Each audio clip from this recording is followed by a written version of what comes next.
Hey, what's up? I'm Ryan Hernandez. This video is a way back album review. Way back meaning that it's at least 10 years or older. The Beatles' Sgt. Pepper Lonely Hearts Club Band is the album that I chose. It's on the verge of its 50th anniversary. Now, I've been on this earth for 25 years, and this is the first time I've listened to a whole body of work from the Beatles. So technically, you can't say this is my first time listening to the Beatles. Since it was my first time, I wanted to hear the best from their catalog of music. Sgt. Pepper is at the top of the list. In 2003, Rolling Stone named it #1 in its list of the 500 greatest albums of all time. It won 4 Grammys in 1968, including Album of the Year. It's highly praised for its experimental approach by creating an alter ego band. Taking away all the accolades that I just mentioned, I can personally say that the experiment paid off. It starts off with a title named after the album. As the song begins, you'll hear some background noise, the band warming up. The song transitions into a high energy incorporated with bass, strings, and drum instruments. With a little help from my friend, which has the first drug reference. You can make a case of the drug reference throughout the album if you pick apart every single line, like the UK Radioheads did at the time, which led to some of the music on the album to be banned. Lucy in the Sky with Diamonds is the first standout track of the album. It was originally thought to be about LSD. I read somewhere that that was not true, and then I read something else that verified that it was about LSD.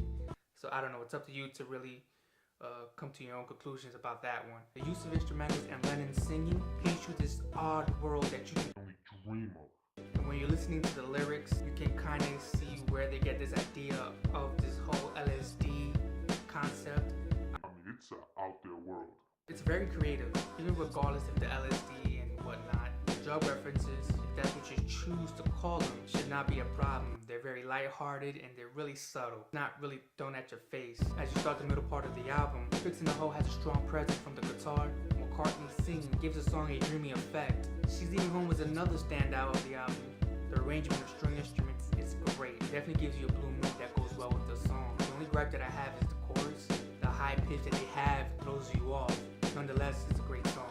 Being for the Benefit of Mr. Kite is an interesting song. His circus theme goes well with the whole theme of the album. There is one section of the song that always pops into my head. The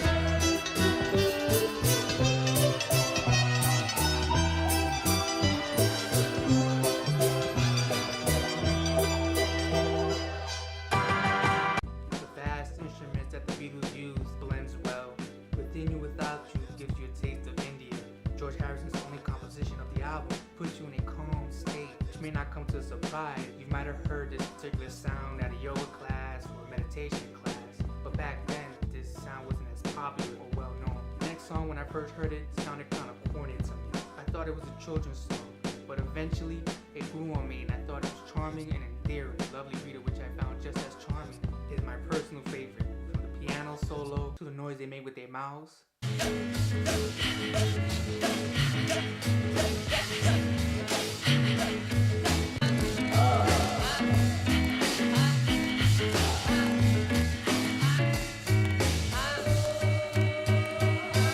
Heading towards the end of the album, Good Morning picks up the pace.